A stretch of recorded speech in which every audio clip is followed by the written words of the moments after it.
To call the meeting to order. I hate to stop this scintillating conversation about coyotes. I'm sure Todd's taking notes. But anyway, I think I counted 9 faces on the screen, so the only one that's missing is Hubie, and he's given notice that he will be late. So we're not going to excuse anybody for now. The minutes of our meeting on March the 25th were circulated.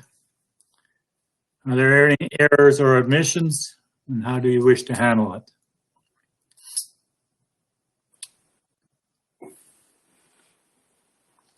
Brian? Motion to approve.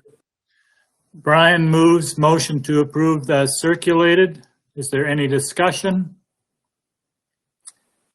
Seeing no one coming forward, I'll call the question. All in favor?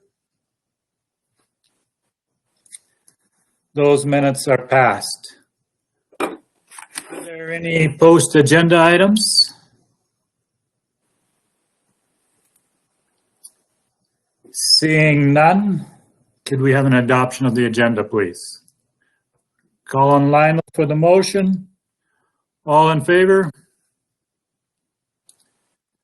That is also passed. We have a permitted use report in our package. 5 items on it. Are there any questions for clarification or discussion?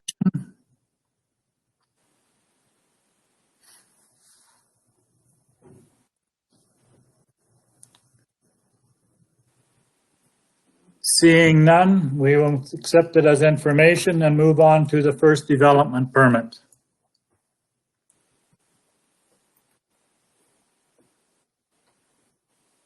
Clarence, just before, sorry, Yes, Tracy. I just had a Yes. quick question, if I could, just before we move.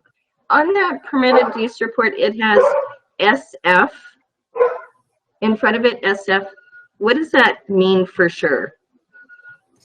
Like it says SF dwelling. Yeah, single family, I think. That's correct. Oh, okay, yeah, okay, perfect, thank you. No problem. Okay, who's Maria? Clarence, I'll present. Okay, Shanley, couldn't, oh, there you are. I was looking for you, but couldn't find you. There we go. Thank you. Go ahead. Okay, thank you. Development permit 2021012 is an application to utilize an existing office trailer as housing for 2 seasonal employees.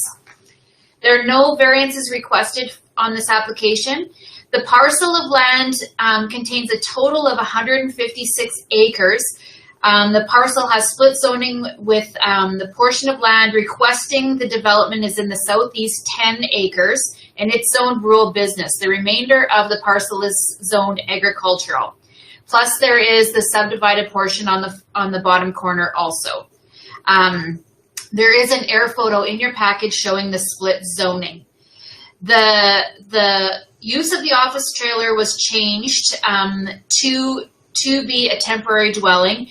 The structure has been approved by Park Enterprises with their building permit as housing. The office trailer includes a kitchen, 2 bathrooms, and 2 bedrooms.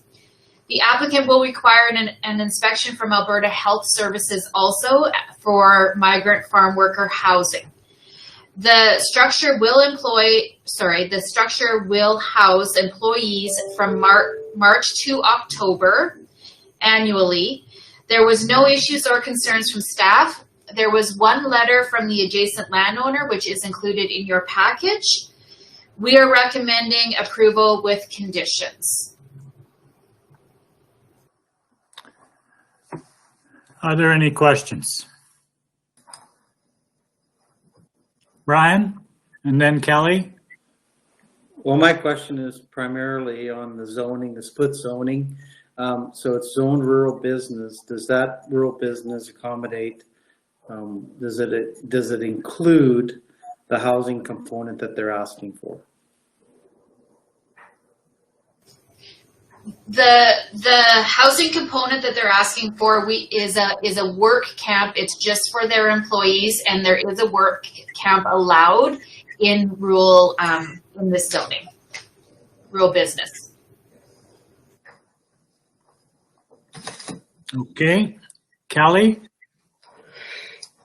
So I have a neighbor to this application, Tracy Hall. He's just texted me. He wanted to be on the meeting today, and his message is that comes up with an error. So Shannon, if you can send him a fresh link or something, maybe that would. But in the meantime, I'd like to speak for him and his experience. He received a letter from our office, and it was misleading to the recipients. And his email that Shannon Lee enclosed in our package just points that out, that it sounded like the entire 156 acres was zoned as rural business, when in fact only the 10-acre block is rural business. And he just wanted to ensure that that stays in that vein, that there's no changes to that. So I just wanted to speak for him, if I could do that. He's not opposed to Bazzano Growers or Bazzano Farms proposal, as long as the trailer is sited on the 10 acres rural business plot, just for clarification. There's Tracy. Yeah, I find that very interesting perspective, Kelly. And I don't know if you questioned him or not, but as we get into more intensive agriculture, where do we expect workers to live? Not on the agricultural property, or they have to live in Brooks or Dutchess or Rolling Hills, or I mean, what was the reasoning why we can't, as agricultural producers, we have employees cannot house them on our own land? That's an interesting thought to me, and I'm not sure where he was coming from, or they were coming from. Well, have you any further on that? Yeah, Tracy is on our line now, Clarence, so you can ask that question directly. Okay, Tracy, did you understand what I'm asking?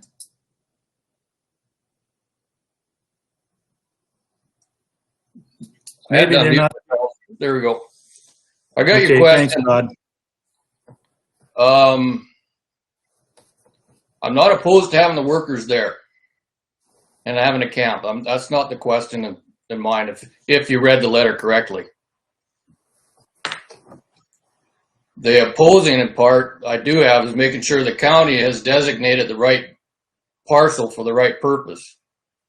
Because in the past, we've had bad experience with county designating the wrong things in the wrong places. And so as someone receiving the letter for this, we just want to make sure the county's doing their homework.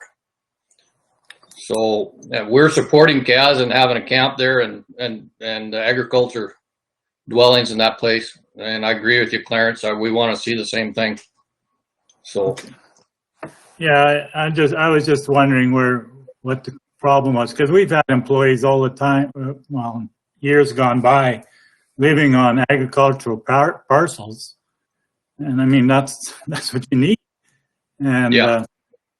Anyway, no, okay, fine. Yeah, I understand. I just read it wrong.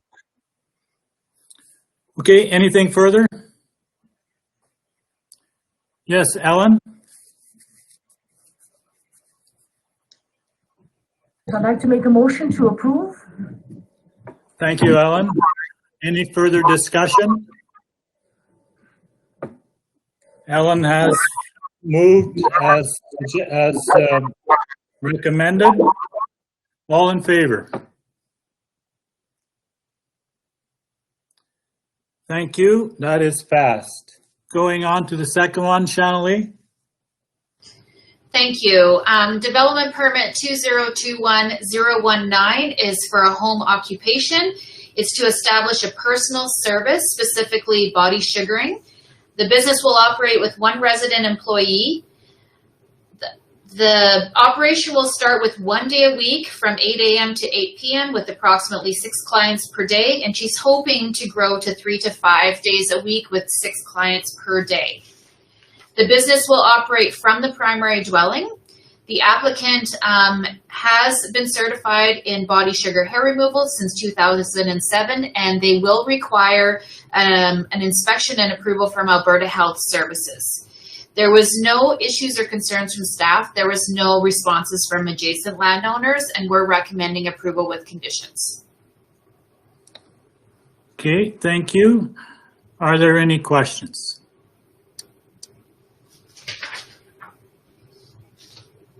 Wayne has his hand up. Okay, go ahead. Thank you. Wayne? I know I'm a senior citizen and everything, but what is body sugaring? I have no idea what that is. I'm not going to reply to that. I was going to say for you it'd be to sweeten you up, Wayne, but I think that's not quite possible, but there we go. okay, Shanley, if you got any, can you enlighten us? Yeah, body sugaring is like wax. It's for hair removal. I won't be a client anytime soon, I'm sure. So, Anne-Marie? I'll make a motion to approve. Thanks, Anne-Marie. Any further discussion? Seeing none, all in favor? That is passed. We had no post-agenda items and nothing in camera. And I don't believe there's any information items, but question period.